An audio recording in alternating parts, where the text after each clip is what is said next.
Allahu Akbar, Allah. Mungkin ada ustadz kita yang sudah menjelaskan kepada kita terkait fikih menjelang Ramadan, mengupdate kembali kepada kita semua.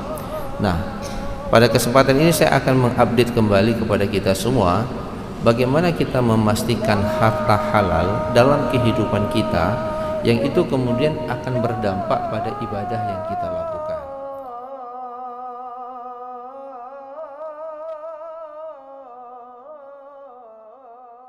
Bismillahirrahmanirrahim. Assalamualaikum warahmatullahi wabarakatuh. Alhamdulillah, salatu wassalamu ala rasulillah wa ala alihi wa sahbihi wa mawalah. La hawla wa la quwwata illa billah. Allahumma la ilma lana illa ma 'allamtana innaka antal alimul hakim wa tub lana innaka antat tawwabur rahim. Rabbi shrah li sadri wa yassir li amri wa hlul 'uqdatam min lisani yafqahu qawli. Alhamdulillah, segala puji bagi Allah Subhanahu wa taala. Semoga semua kenikmatan yang Allah titipkan kepada kita menjadikan kita hamba yang semakin dekat dengan Allah Subhanahu wa taala. Semua amal ibadah yang kita lakukan mudah-mudahan mendatangkan pahala dan akan memberatkan timbangan hasanat kebajikan nantinya di yaumil qiyamah. Salawat dan salam kita sajikan ke pangkuan junjungan kita baginda Nabi besar Muhammad sallallahu alaihi wasallam, Rasul yang menjadi uswah dan qudwah bagi kita semua. Kaum muslimin sidang jamaah salat subuh yang dimuliakan oleh Allah Subhanahu wa taala, ada beberapa kriteria yang kita inginkan ketika kita mencari harta ataupun mencari rezeki, yang itu kemudian terkadang menjadi doa yang kita bacakan. Allahumma rzuqna rizqan halalan thayyiban mubarakan. Ya Allah, anugerahkan kami rezeki yang pertama halal, yang kedua baik, dan yang ketiga berkah. Jemaah yang dimuliakan oleh Allah, ada harta halal kita dapatkan tapi belum tentu baik untuk kita. Ada harta itu baik tapi belum tentu halal. Kalau berkah, kedua hal ini terpenuhi, yaitu baik dan halal, mudah-mudahan menjadi berkah. Tapi juga ada harta ketika kita bertambah, dia halal, baik, tapi tidak memberikan keberkahan. Apa yang dimaksud dengan keberkahan? Bertambahnya amal soleh dari nikmat yang Allah titipkan kepada kita, ziyadatul amal. Jadi jemaah yang dimuliakan oleh Allah Subhanahu wa taala, kita meminta kepada Allah dan kita berusaha dalam memenuhi kebutuhan hidup kita, mencari penghasilan dan pendapatan kita. Tiga kriteria ini tidak boleh kita abaikan. Yang pertama, bagaimana kita memastikan bahwa harta kita halal dengan cara yang halal. Kemudian yang kedua, bagaimana harta halal itu memberikan kebaikan dalam kehidupan kita, tidak kemudian menambah keburukan. Dan yang ketiga, dia menambah kedekatan kita kepada Allah Subhanahu wa taala. Bapak Ibu yang dimuliakan oleh Allah, apa yang ingin saya jelaskan kepada kita semua pada subuh ini dan beberapa subuh yang akan datang, ada kaitan yang sangat erat dengan persiapan harta ketika kita memasuki bulan suci Ramadan. Mungkin ada ustadz kita yang sudah menjelaskan kepada kita terkait fikih menjelang Ramadan, mengupdate kembali kepada kita semua. Nah, pada kesempatan ini saya akan mengupdate kembali kepada kita semua bagaimana kita memastikan harta halal dalam kehidupan kita, yang itu kemudian akan berdampak pada ibadah yang kita lakukan. Jemaah yang dimuliakan oleh Allah Subhanahu wa taala, apa yang menyebabkan harta itu tidak halal? Itu akan kita bahas pertemuan ini dan pertemuan yang akan datang, karena tidak akan selesai. Yang pertama, yang paling besar pembahasan di dalam Al-Qur'an adalah masalah riba. Allah Subhanahu wa taala menghalalkan jual beli, mengharamkan riba. Wa halallahu al-bai'a wa harrama riba. Allah menghalalkan jual beli, mengharamkan riba. Bagi masyarakat Arab jahiliyah, menganggap bahwa riba dengan jual beli itu cincai-cincai aja, nggak ada beda. Maka mereka mengatakan innamal bai'u mislur riba, bahwa jual beli itu dengan riba itu tidak ada perbedaan. Tapi kemudian Allah mengatakan Allah halalkan jual beli, Allah haramkan riba. Ada perbedaan yang sangat mendasar dalam transaksi jual beli dengan pola riba. Nanti di akhir saya akan jelaskan apa yang dimaksud dengan riba. Tapi di awal ini kita akan lihat bagaimana dampak riba dalam kehidupan kita yang menghijab semua pahala dan kebaikan yang kita lakukan. Allah Subhanahu wa taala mengatakan mereka yang mendapatkan pelajaran ataupun peringatan terhadap riba, faman ja'ahu mau'izatun min rabbih fantaha falahu ma salaf. Dia terlibat dengan riba nih, lalu dia dapat informasi riba itu haram, dia berhenti. Ketika dia berhenti, maka Allah mengatakan falahu ma salaf, semua yang dikerjakan itu mudah-mudahan dimaafkan oleh Allah Subhanahu wa taala. Akan tetapi waman ada faulaika ashabun nar hum fiha khalidun. Barang siapa yang kemudian dia sudah mengetahui riba itu haram lalu dia tetap mengerjakan, maka Allah Subhanahu wa taala mengatakan ashabun nar, mereka itu adalah penghuni neraka. Di awal surah Al-Baqarah ayat 275 Allah Subhanahu wa taala menjelaskan mereka yang terbiasa terlibat dengan transaksi ribawi, dia punya profil. Alladzina ya'kuluna riba la yaqumu illa kama yaqumul ladzi yatakhabbathu syaitanu minal mas. Mereka yang terlibat dengan riba, dalam tafsir pertama diungkapkan bahwa nanti di yaumil qiyamah mereka dibangkitkan dalam keadaan sempoyongan seperti orang gila. Jadi nanti ketika dia berbangkit, dia itu ketika berjalan seperti orang gila. Jadi orang bisa mendiagnosa ini orang riba nih, mabuk dia. Tafsir yang lain mengatakan bahwa mabuk itu bukan hanya nanti di yaumil qiyamah, tapi juga di bagaimana indikasinya? Dia itu gila dalam mencari harta, cukup tidak cukup, bekerja 24 jam. Kalau kita lihat uangnya udah banyak, tapi dalam dirinya dia merasa miskin. Sip hansip, hani piuh bekerja, sehingga tidak punya waktu untuk duduk di dalam masjid, nambah iktikaf sedikit, tidak ada waktu dia bercengkrama dengan keluarganya, tidak ada waktu untuk bertemu dan mengantar anak-anaknya. Kenapa? Karena dia sibuk mencari harta. Akhirnya kita lihat macam lagi orang mabuk dalam minta harta. Itu dampak yang pertama. Dampak yang kedua, yamhaqullahu riba wa yurbi sadaqat. Allah Subhanahu wa taala mengatakan bahwa harta yang didapat secara ribawi itu akan dihancurkan. Sedangkan harta yang dikembangkan, yang diribakan, yang ditambahkan oleh Allah adalah harta yang disedekahkan. Bapak Ibu, saya mendapatkan banyak testimoni dari mereka-mereka yang terlibat dengan riba, yang awalnya mereka naik pendapatannya, keren kehidupannya, tumbuh asetnya, tiba-tiba dijatuhkan oleh Allah dalam waktu sekejap, dia kembali menjadi miskin. Kenapa? Karena riba. Dan Allah katakan harta riba yang ia dapat akan dihancurkan oleh Allah. Sehingga saya juga memaknai ayat ini, riba itu salah satu cara mendapatkan harta haram. Semua pendapatan secara haram itu tidak akan pernah membuat hidup kita tenang.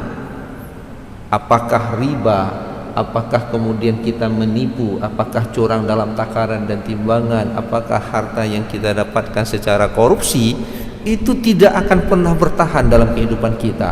Allah punya cara untuk menghancurkan harta yang didapat dengan cara yang tolim. Maka jemaah yang dimuliakan oleh Allah Subhanahu wa taala, kalau kita lihat fenomena kehidupan kita, ya tidak usah jauh-jauh bagaimana cara Allah menghancurkan harta. Kita lihat saja kebakaran yang terjadi di Los Angeles hari ini, California. Coba bayangkan Bapak.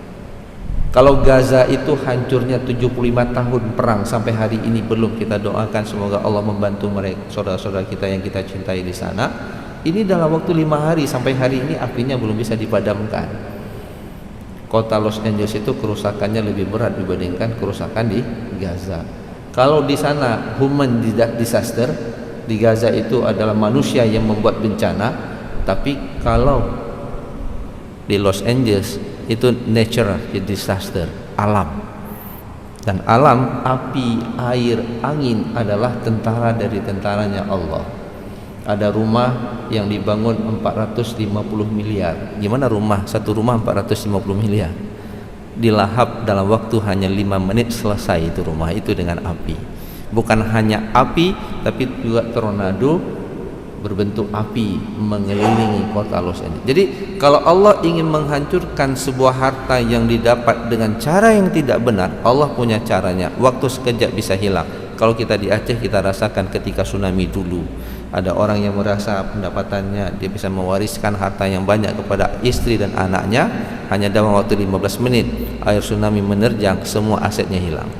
Maka jemaah yang dimuliakan oleh Allah, ketika Allah mengatakan harta riba itu akan dihancurkan, bagi seorang muslim harus meyakini, sehingga kemudian jangan pernah ada harta riba yang singgah dalam pendapatan dan rekening kita.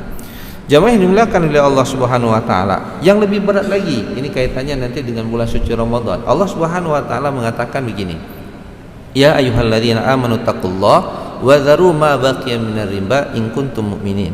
Hai orang-orang yang beriman, bertakwalah kamu kepada Allah. Wa dzaru ma baqiya minar riba, tinggalkan perbuatan sisa-sisa perbuatan riba apabila kamu beriman. Bapak Ibu, ini panggilannya orang beriman, bahwa Allah ingin mengatakan orang beriman itu ada kemungkinan terlibat dengan riba, maka dipanggil, hai orang-orang yang beriman. Di dalam Al-Quran surah Al-Baqarah 168 Allah mengatakan, ya ayuhan nas kulu mimma fil ardi halalan thayyibah. Hai orang-orang, wahai manusia, ya ayuhan nas. Jadi bagi siapapun, muslim dan non muslim, Allah katakan kulu mimma fil ardi halalan thayyibah, makanlah yang halal lagi baik. Yang dipanggilnya siapa? Manusia, muslim dan non muslim. Al-Baqarah 172 3 ayat berikutnya khitabnya berubah, ya ayyuhalladzina amanu kulu min thayyibat. Imannya dibuang. Hai orang-orang yang beriman. Ketika Allah memanggil orang-orang beriman, maka Allah mengatakan, makanlah, carilah harta yang baik-baik. Pertanyaannya, kenapa imannya dibuang? Maaf, kenapa halalnya dibuang? Karena itu dia orang beriman. Saya kasih ilustrasi begini. Kalau bapak, ibu datang ke rumah saya misalnya, dan bapak tahu saya seorang muslim, perlukah bapak kemudian mengatakan, ini bertamu, perlukah kemudian bapak mengatakan, Ustadz, mohon pastikan makanan yang Ustadz hidangkan kepada kami adalah makanan yang halal lagi baik. Perlukah? Bapak sudah mengetahui saya orang beriman. Orang beriman sudah selesai dengan halal. Tapi bapak perlu nggak menyatakan hal-hal yang baik untuk kesehatan bapak? Ustadz, tolong kalau airnya itu jangan banyak gula Ustadz. Kenapa? Saya diabetes. Perlu nggak? Perlu. Maka bagi orang beriman, mengingatkan makanan yang baik itu menjadi penting. Maka Allah mengatakan, ya ayyuhalladzina amanu kulu min thayyibat. Hai orang-orang yang beriman, makanlah yang baik-baik. Yang halal udah selesai karena iman. Jadi nggak mungkin, Ustaz Yasir, tolong ya dagingnya itu jangan daging babi, daging kambing gitu. Kenapa? Karena konstruksi keimanan saya membuat saya akan menghidangkan sesuatu yang halal. Tapi saya tidak tahu apakah makanan yang halal ini baik untuk bapak. Maka bapak perlu mengatakan, Ustadz mohon maaf Ustadz, saya nggak bisa lagi kena daging kambing. Kenapa? Karena kambing kemarin sudah seruduk saya. Kenapa darah tinggi pak? Perlu disampaikan. Nah bapak ibu yang dimuliakan oleh Allah, jadi ketika Allah mengatakan ya ayyuhalladzina amanu taqullaha wa dzaru ma baqiya minar riba in kuntum mu'minin, Allah mengatakan hai orang-orang yang beriman, bertakwa kamu kepada Allah. Ciri orang yang bertakwa kepada Allah, dia meninggalkan riba. Kalau dia tidak meninggalkan riba, Allah katakan tinggalkan perbuatan riba jikalau kamu beriman. Kalau kamu tetap berbuat riba, maknanya kamu tidak beriman. Kalau kita tidak beriman, ngapain kita puasa? Itu masalah yang saya katakan. Karena orang yang berpuasa itu yang dipanggil adalah orang beriman. Ayyuhalladzina amanu kutiba alaikumusiyam. Tujuannya untuk apa? La'allakum tattaqun. Hai orang-orang yang beriman, berpuasalah kamu. Tujuan terakhir adalah untuk mencapai takwa. Kita tidak mencapai takwa karena ciri orang yang bertakwa salah satunya meninggalkan perbuatan riba. Kalau dia hari ini masih terlibat dengan riba, masih punya keinginan mengembalikan sistem ribawi di Aceh, berarti dia tidak beriman. Kalau dia tidak beriman, ngapain dia puasa? Karena puasanya tidak akan diterima oleh Allah. Di sini nanti kita bisa memahami bagaimana kemudian Rasulullah SAW mengatakan, kam min shaimin laisa lahu min siyamihi illal ju' wal 'atash.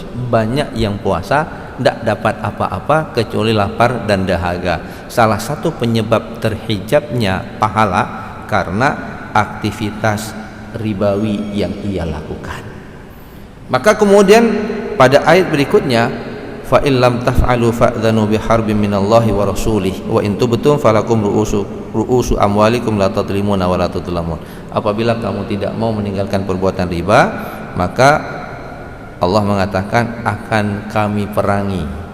Yang perang sama Israel masih aman-aman, kita masih bisa lawan, gitulah kira-kira. Tapi kalau perang sama Allah, kita tidak akan pernah menang, karena Allah yang menguasai dunia dan segala isinya, Rabb yang menguasai dunia dan segala isinya. Maka jamaah yang dimuliakan oleh Allah, perbuatan riba, terlibat dengan kegiatan riba, itu dosanya sangat besar dan dampaknya sangat besar dalam kehidupan kita.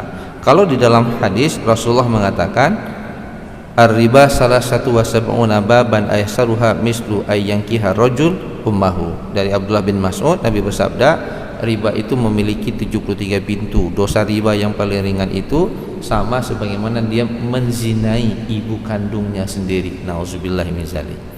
Dalam hadis yang lain kemudian Rasulullah mengatakan, dirham riba ya'kuluhu rajul wa huwa ya'lam asyaddu min sittati wa salasina zina.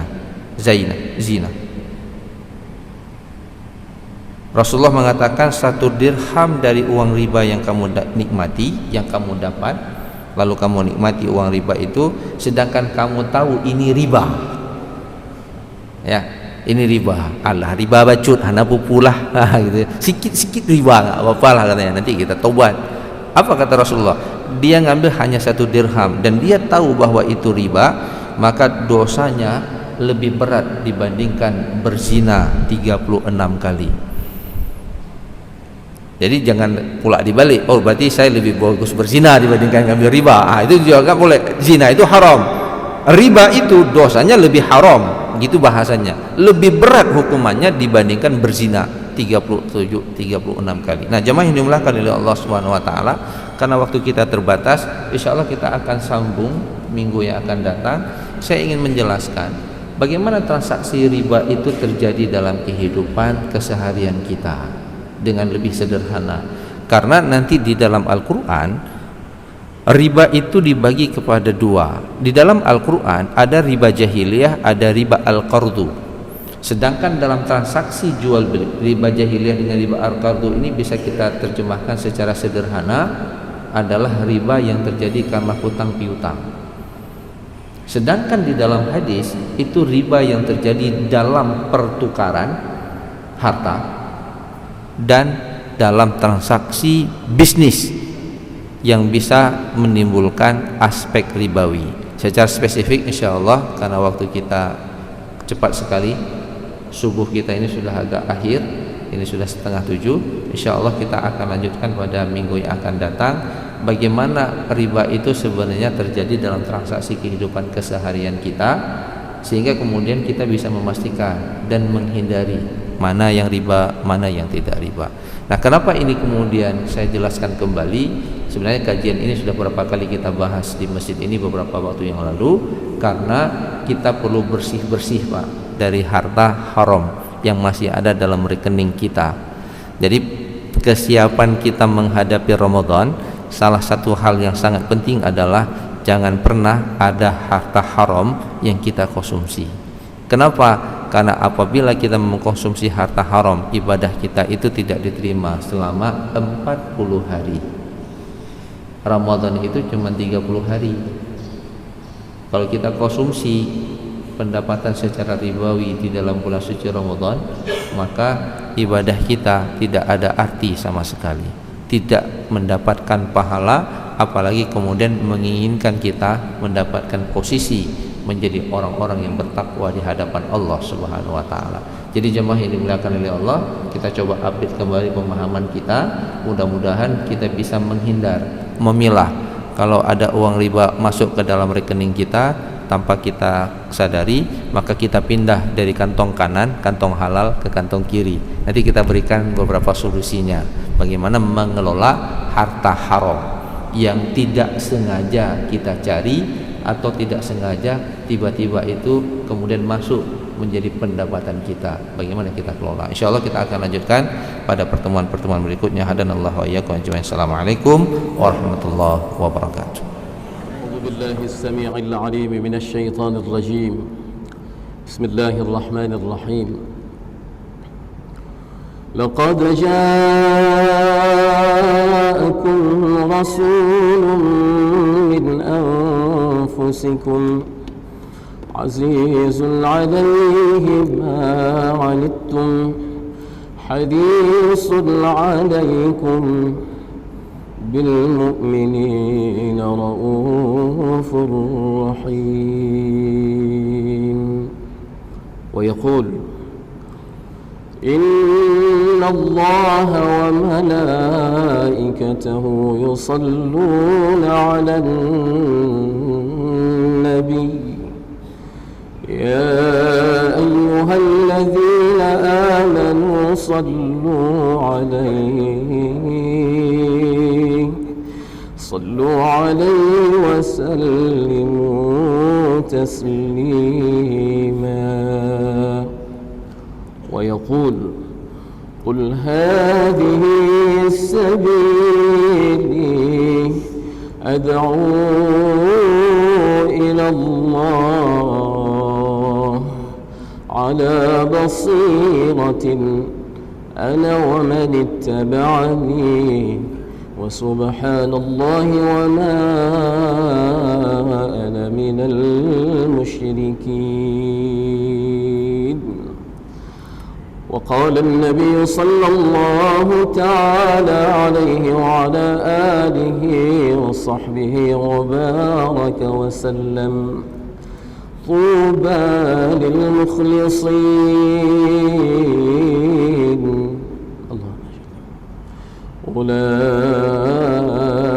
أولئك مصابيح الدجى تتجلى عنهم كل فتنة ظلما.